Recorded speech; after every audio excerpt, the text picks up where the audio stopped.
ভারতে সবচেয়ে বেশি মারা যায় কিসে জানেন? হার্টের অসুখে।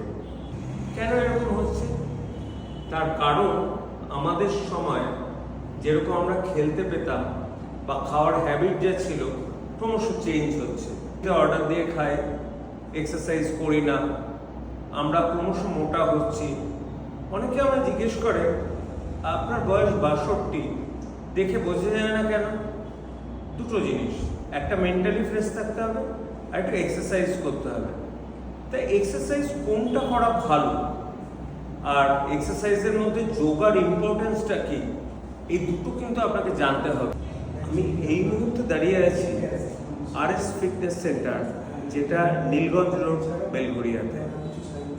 এইখানে আরম্ভ হতে চলেছে প্রপার ট্রেনার দিয়ে যোগা এবং কিছু এক্সারসাইজ, যাতে মানুষ তার ফিজিক্যাল হেলথ এবং মেন্টাল হেলথ ভালো রাখতে পারে।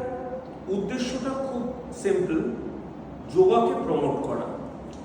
যোগা এমন একটা জিনিস, আমাদের ভারতবর্ষের অত্যন্ত প্রাচীন কাল থেকে যোগা কিন্তু চলছে। আমাদের প্রাইম মিনিস্টারও যোগাকে প্রচণ্ড গুরুত্ব দেন, ওয়ার্ল্ড যোগা ডে হিসাবে আমাদের চিহ্নিত করা হয়েছে। তার কারণটা কি? যোগা দুটো তিনটে জিনিস খুব ভালো করে। এক নম্বর হচ্ছে ওজন কমায়। নাম্বার 2, আমাদের যেটা সবচেয়ে বেশি দরকার আজকালকার দিনে, স্ট্রেস কমানো, স্ট্রেস বাস্টিং এফেক্ট হয়। নাম্বার 3, মহিলাদের 50 বছরের কম, ধরুন 40-45 থেকে হাড়গুলো না ক্ষয়ে যেতে থাকে। যদি তারা রেগুলার যোগা করে, ফ্লেক্সিবিলিটি বাড়ে, তাদের কিন্তু অস্টিওপোরোসিস অর্থাৎ হাড় খাওয়ার রোগটা কমে যায়।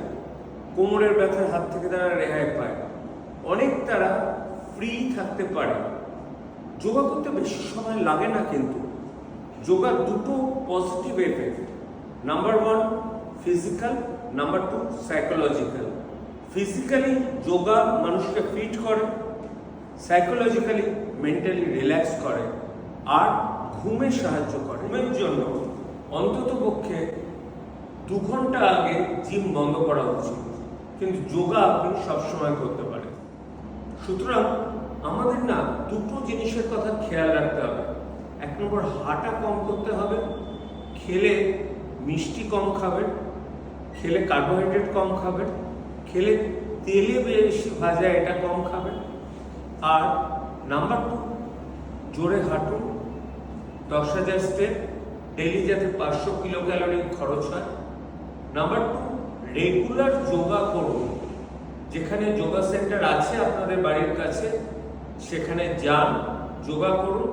আপনারা আসুন, নিজেরা ভালো থাকুন। নিজেরা ভালো থাকলে তবেই ভবিষ্যৎ জেনারেশন ভালো থাকবে। আমি এই সেন্টারে যাতে ভালো হয় তার শুভকামনা।